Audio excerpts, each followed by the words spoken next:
नमस्कार मित्रांनो, आज आम्ही पुन्हा हजर आहोत तुमच्यासाठी एक रोचक आणि ज्ञानवर्धक कथा घेऊन। तुम्हाला माझी विनंती आहे की हा व्हिडिओ पूर्ण नक्की बघा, कारण आजचा हा व्हिडिओ खूपच खास आहे। हा व्हिडिओ पूर्ण पाहिल्याने तुमचे सर्व कष्ट दूर होऊ शकतात। जर तुम्ही हा व्हिडिओ शेवटपर्यंत पाहिलात तर तुमचे सर्व दुःख, सर्व वेदना मुळापासून संपुष्टात येतील। मित्रांनो, कारण आजचा हा व्हिडिओ पितृपक्षावर आहे। जसं की आपल्या सर्वांना माहीत आहे की आपल्या पितरांचे आशीर्वाद आपल्यासाठी खूप गरजेचे आहेत। त्यांच्या आशीर्वादाशिवाय आपण काहीही करू शकत नाही, आपण फळू शकत नाही। म्हणूनच आपण आपल्या पितरांना नेहमी प्रसन्न ठेवायला हवं, ज्यामुळे ते आपल्यावर त्यांचे आशीर्वाद कायम ठेवतील आणि आपल्या घरात सुख आणि संपत्ती टिकून राहील। पितरांना खुश करण्याची सर्वात चांगली संधी असते पितृपक्षाचा महिना। या महिन्यात तुम्ही आपल्या पूर्वजांसाठी तर्पण करून, ब्राह्मणांना भोजन घालून आणि दान देऊन पितरांचे आशीर्वाद मिळवू शकता। आपले पितर कधीही आपल्याला दुःखी पाहू इच्छित नाहीत आणि ना ते कधीच हे इच्छितात की आपण कुठल्या त्रासात राहावं। ते नेहमीच हेच इच्छितात की आपल्यासोबत सगळं मंगल होवो, आणि म्हणूनच त्यांच्यासाठी थोडं काही केलं तरी ते तृप्त होतात। ही गोष्ट आपण सर्वजण जाणतो की पितृपक्षाच्या महिन्यात आपल्याला गाय, कुत्रा आणि कावळा यांना अन्न द्यायला हवं। म्हणूनच आज आम्ही तुमच्यासाठी एक अशी कथा घेऊन आलो आहोत ज्यात एक कावळा पितृपक्षाची कथा आणि त्याचं महत्त्व सांगतो। तर चला मित्रांनो, सुरू करूया पितृपक्षाची कथा। ही कथा तुम्हाला पितृपक्षाच्या महिन्यात नित्य ऐकायला हवी। या कथेचं फक्त श्रवण केल्यानं सुद्धा सर्व कष्ट दूर होतात। पितृपक्ष 16 दिवसांचेच का असतात? त्यापेक्षा जास्त किंवा कमी का नसतात? तर याबद्दलची सर्वात प्रचलित कथा आहे ती महाभारत काळाशी संबंधित आहे। सर्व कथांचा निष्कर्ष याच गोष्टीवर येतो की जीवनात दान करण्याचं किती महत्त्व आहे। कितीही मोठा पापी का असेना, परंतु आपल्या पापांचं प्रायश्चित्त करून आणि दान देऊन, आणि दानात अन्नदान सर्वात मोठं सांगितलं आहे। तर जर दान आपल्या जीवनात दिलं तर कितीही मोठं पाप असलं तरी नष्ट होऊ शकतं। आपल्या पापांचं प्रायश्चित्त करण्यासाठी देखील काही सत्कर्म सांगितले आहेत, त्यांना तुम्ही ध्यानपूर्वक ऐका। एक वेळची गोष्ट आहे, एक कावळा आणि कावळी आपल्या घरट्यात राहायचे। त्यावेळी कावळीने कावळ्याला विचारलं, हे स्वामी, पापांपासून मुक्त होण्यासाठी माणसाने काय करायला हवं? त्यावेळी कावळ्याने सांगितलं, आता मी जे सांगणार आहे ते लक्षपूर्वक ऐक कावळी। महाभारतात एक असा प्रसंग येतो ज्यात दानवीर कर्ण, ज्याने आपल्या संपूर्ण आयुष्यात दान केलं आहे आणि जो आपल्या दानवीरतेसाठीच ओळखला जातो, त्याला सगळं काही दान केल्यानंतरही चित्रगुप्ताने मोक्ष देण्यास नकार दिला होता। त्या दानवीराला, जो नेहमी आपल्या जीवनात फक्त दानच देत आला आहे, जो आपल्या दानवीरतेसाठीच ओळखला जात होता, त्याने एवढे दान केलं असलं तरीही चित्रगुप्ताने त्याला मोक्ष देण्यास नकार दिला। तेव्हा कर्णाने चित्रगुप्ताला विचारलं, मी तर माझी संपूर्ण संपत्ती दान करण्यामध्येच समर्पित केली। इतकंच नाही तर मी माझं शरीर सुरक्षित ठेवणारं कवच आणि कुंडल सुद्धा दानात दिलं। तर चित्रगुप्त, माझ्यावर हे कोणतं ऋण शिल्लक राहिलं आहे? त्यावेळी चित्रगुप्ताने त्यांना सांगितलं, हे राजन, तुम्ही ऋषी ऋण आणि देव ऋण तर चुकवलं आहे, पण तुमचं पितृऋण शिल्लक राहिलं आहे।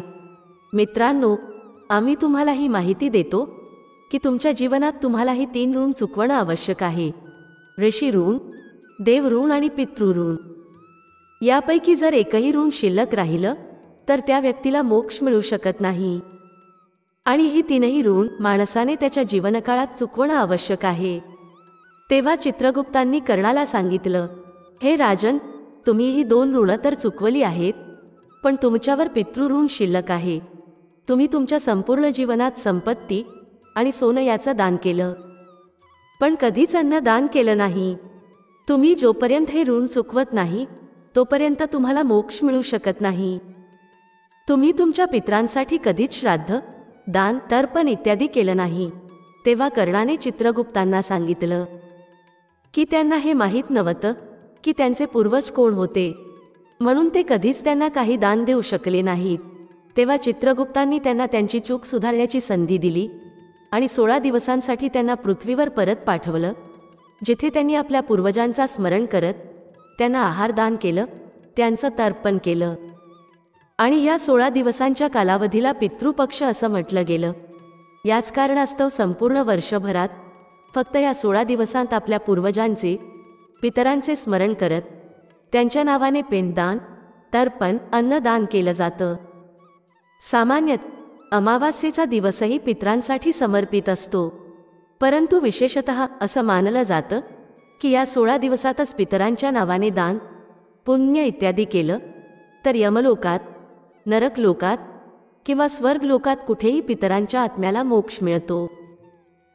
तेव्हा कावळी म्हणते, धन्यवाद स्वामी, तुम्ही तर फार ज्ञानवर्धक कथा सांगितली. आतापासून मीही दान, पुण्य इत्यादी नक्की करेन. तेव्हा कावळा श्राद्ध पक्षाची आणखी एक कथा सांगतो. त्यात तो सांगतो की जोगी आणि बोगी हे 2 भाऊ होते. दोघेही वेगळे राहत होते. जोगी श्रीमंत होता आणि बोगी गरीब, पण तरीही दोघांमध्ये खूपच प्रेम होतं. जोगीच्या बायकोला धनाचा मोठा अभिमान होता, पण बोगीची बायको खूपच साधी स्वभावाची होती. पितृपक्ष येताच जोगीच्या बायकोने त्याला श्राद्ध करण्यास सांगितलं, तर जोगीने हे निरर्थक काम म्हणून त्याला टाळण्याचा प्रयत्न केला. पण त्याची बायको समजत होती की जर असं केलं नाही तर लोक खूप नावे ठेवतील.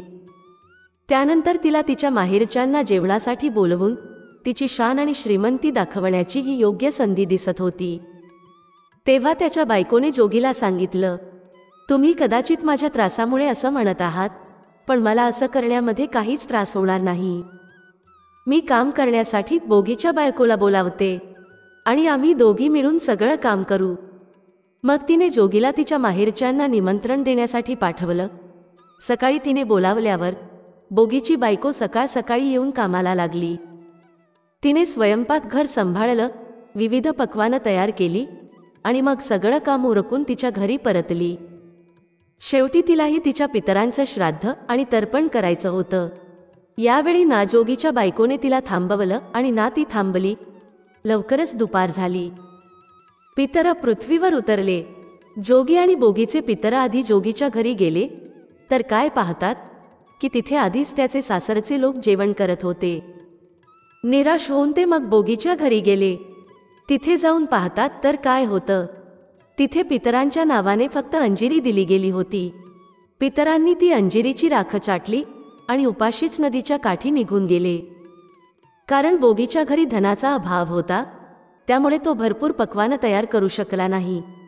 थोड्याच वेळात सगळे पितर एकत्र आले आणि आपल्या आपल्या वंशजांचं कौतुक करू लागले. जोगी आणि बोगीच्या पितरांनीही आपली कहाणी सांगितली. मग ते विचार करू लागले की जर बोगी श्रीमंत असता तर कदाचित त्यांना उपाशी जावं लागलं नसतं. बोगीच्या घरी तर 2 वेळचं अन्नही नाही. हे विचार करून त्यांना बोगीवर दया आली आणि थोड्याच वेळात ते नाचू गाऊन म्हणू लागले, बोगीच्या घरी धन होवो, बोगीच्या घरी धन होवो. मग संध्याकाळ झाली आणि बोगीची मुलं आईला म्हणाली, आई, आम्हाला भूक लागली आहे. त्यांनी सकाळपासून काहीही खाल्लं नव्हतं. तेव्हा त्यांची आई त्यांना टाळत म्हणू लागली, जा मुलांनो, अंगणात हंडी उलटी ठेवलेली आहे, तिला उघडा आणि जे काही मिळेल ते वाटून खा. मुलं तिथे जातात आणि काय पाहतात की हंडी तर सोन्याने भरलेली आहे. ही गोष्ट जाऊन मुलांनी आईला सांगितली.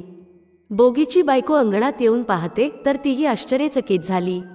अशा प्रकारे पितरांच्या कृपेने बोगीही श्रीमंत झाला, पण धन मिळूनही तो गर्विष्ठ झाला नाही. आणि पुढच्या वर्षी जेव्हा पितृपक्ष आला तेव्हा बोगीच्या बायकोने 56 प्रकारचे भोजन बनवले, पक्वानं तयार केले, दान दक्षिणा दिली. दीर जाऊबाईला सोन्याच्या ताटात जेवण दिलं. त्यामुळे त्यांचे पितर खूपच प्रसन्न झाले. कावळा कावळीला तिसरी गोष्ट सांगतो.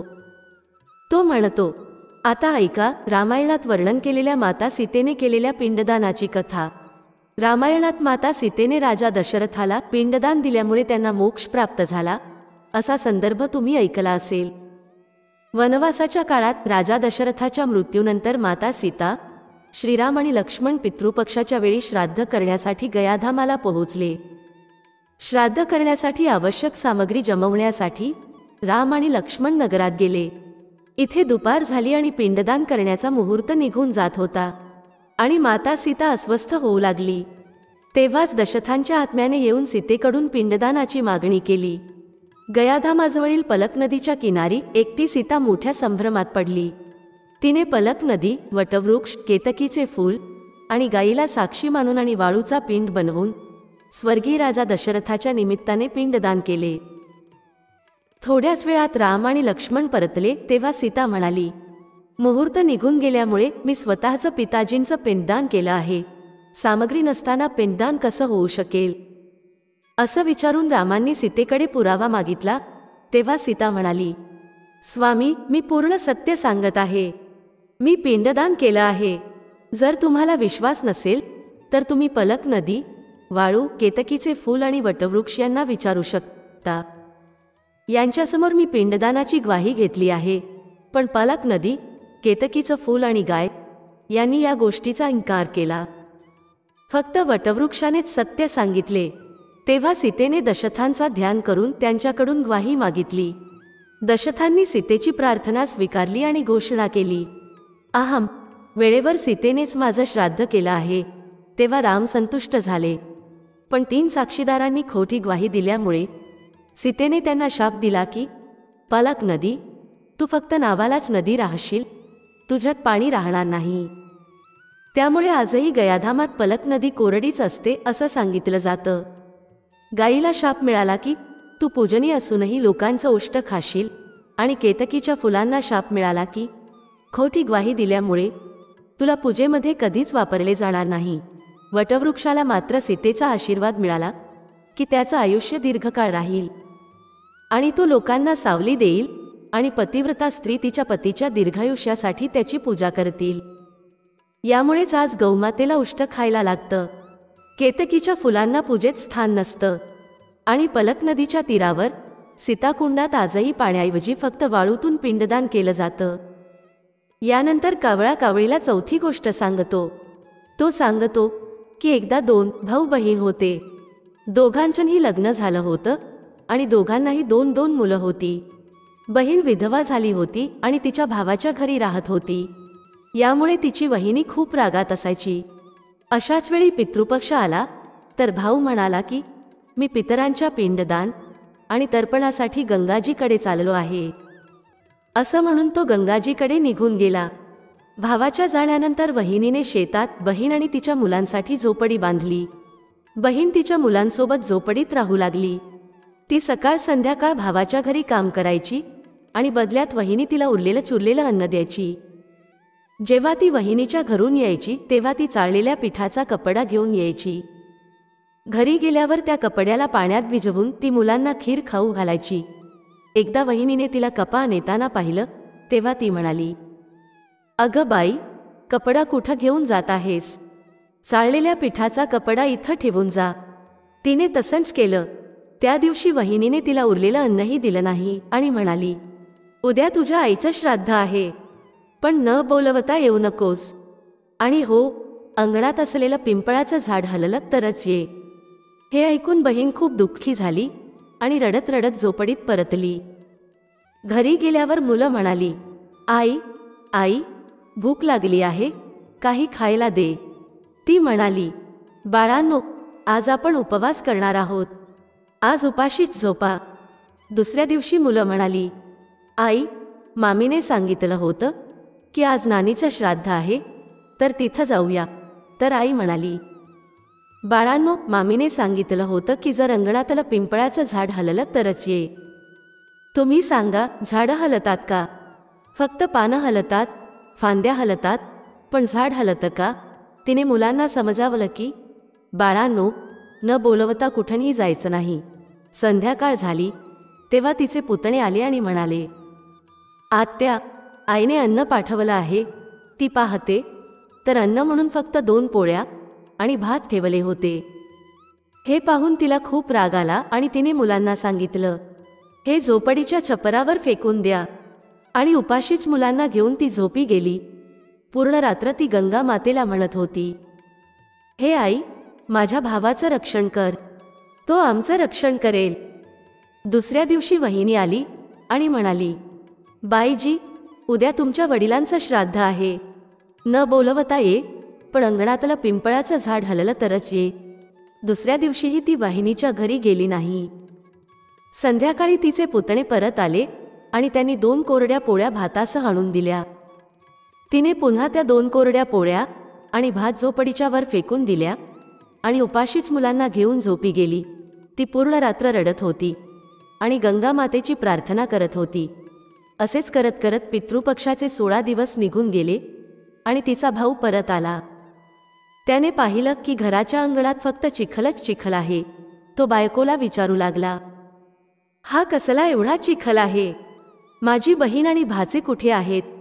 तेव्हा त्याची बायको म्हणाली, श्राद्धाच्या 16 दिवसांपर्यंत मी तुझ्या बहीण आणि भाच्यांचे पाय कच्च्या दुधाने धुतले आहेत, म्हणून इथे चिखल झाला आहे. तुझ्या मागे मी त्यांची खूप सेवा केली आहे, खूप खीरपुरी खाऊ घातली, तरीही ते माझ्यावर नाराज होऊन शेतात झोपडी बनवून राहते आहे. भाऊ शेतात पोहोचला आणि पाहतो तर तिथं झोपडीच नव्हती, तर एक आलिशान महाल बांधलेलं होतं, ज्याच्या अंगणात त्याचे भाचे खेळत होते. मग त्याने त्याच्या बहिणीला जाऊन विचारलं, ताई, हे सगळं काय आहे? तेव्हा तिने भावाला सगळी गोष्ट सांगितली. ती म्हणाली, दादा, तुझ्या अंगणात जो चिखल आहे तो कच्च्या दुधाचा नाही, तर वहिनीच्या वागणुकीमुळे आहे.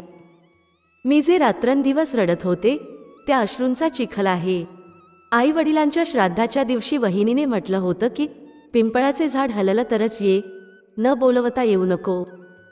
पिंपळाचे झाड हललं नाही म्हणून आम्हीही गेलो नाही आणि संध्याकाळी त्यांनी 2 पोळ्या आणि भात पाठवले. रागाच्या भरात मी त्या पोळ्या झोपडीच्या छपरावर फेकल्या.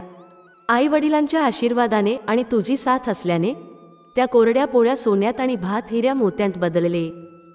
यामुळेच हे सगळं झाले आहे. भावाने बहिणीकडून त्याच्या बायकोच्या चुकीची माफी मागितली आणि घरी येण्यास सांगितलं. तेव्हा बहीण म्हणाली, दादा, गंगा माईने तुझं रक्षण केलं आणि आता तू आमचं रक्षण करशील, म्हणून आता आम्ही इथंच राहू. हे ऐकून तिचा भाऊ म्हणाला, माझ्या पितरांनी जसं माझ्या बहीण आणि भाच्यांचं दुःख दूर केलं तसं सगळ्यांचं दुःख दूर करा, सगळ्यांचं रक्षण करा. कथा सांगणाऱ्या, ऐकणाऱ्या आणि हुंकार भरणाऱ्या सगळ्यांवर कृपा करा. अशा प्रकारे कावळ्याने कावळीला 4 गोष्टी सांगितल्या. मग कावळा म्हणतो की भाद्रपद महिन्याच्या पौर्णिमेपासून ते आश्विन महिन्याच्या कृष्ण पक्षाच्या अमावस्येपर्यंतच्या 16 दिवसांना पितृपक्ष आणि श्राद्ध पक्ष म्हणतात. पितृ म्हणजे पालन किंवा रक्षण करणारे, आणि या काळात पितर यमलोकातून येऊन आपल्या कुटुंबाच्या घरी वास करतात. 16 दिवस त्यांना जे भाग मिळतं ते घेऊन ते ब्रह्मांडी ऊर्जेसह परत जातात. अशा प्रकारे जेव्हा कुटुंबातील लोक आपले प्राण सोडून जातात तेव्हा ते जरी कोणत्याही लोकात असले तरी ते पितृपक्षात पृथ्वीवर नक्कीच येतात. त्यांची तृप्ती होण्यासाठी जो श्रद्धेने तर्पण इत्यादी करतो त्याच्याकडे पितर सूक्ष्म रूपाने येऊन ते ग्रहण करतात. त्यांच्या तिथीच्या दिवशी पितर सकाळी सूर्याच्या किरणांवर स्वार होऊन येतात. ते आपल्या मुलगा, नातू किंवा वंशजांकडून अपेक्षा करतात की ते त्यांना अन्नजल प्रदान करतील. ब्राह्मणांना जेवू घातल्याने आणि पितरांना जल दिल्याने ते 1 वर्षासाठी तृप्त होतात. या 16 दिवसांत कोणताही शुभ कार्य केले जात नाही आणि कोणत्याही वस्तू खरेदी केल्या जात नाहीत. हे सगळं कावळा कावळीला सांगतो आणि मग ते त्यांच्या पितरांना संतुष्ट करण्यासाठी लागतात. तर मित्रांनो, तुम्हीही हे सर्व नियम पाळा. पितरांना भोजन देणं, तर्पण करणं, ब्राह्मणांना भोजन घालणं हे पितृपक्षात अत्यंत आवश्यक असतं. असं केल्याने घरातील सर्व लोक निरोगी आणि समृद्ध होतात आणि आपल्या पितरांचा आशीर्वाद आपल्यावर राहतो. जर तुम्हाला आजची कथा आवडली असेल तर व्हिडिओला लाईक करा, चॅनलला सबस्क्राईब करा आणि बेल आयकॉनवर प्रेस करा, ज्यामुळे तुम्हाला आमचे सगळे व्हिडिओ वेळेवर मिळतील. भेटूया पुढच्या अशाच एका ज्ञानवर्धक व्हिडिओमध्ये एका नवीन चर्चेसह. तुम्हा सर्वांचे मनःपूर्वक आभार. श्री स्वामी समर्थ. जय श्री राम, जय श्री हनुमान, जय श्री कृष्ण, जय माता लक्ष्मी.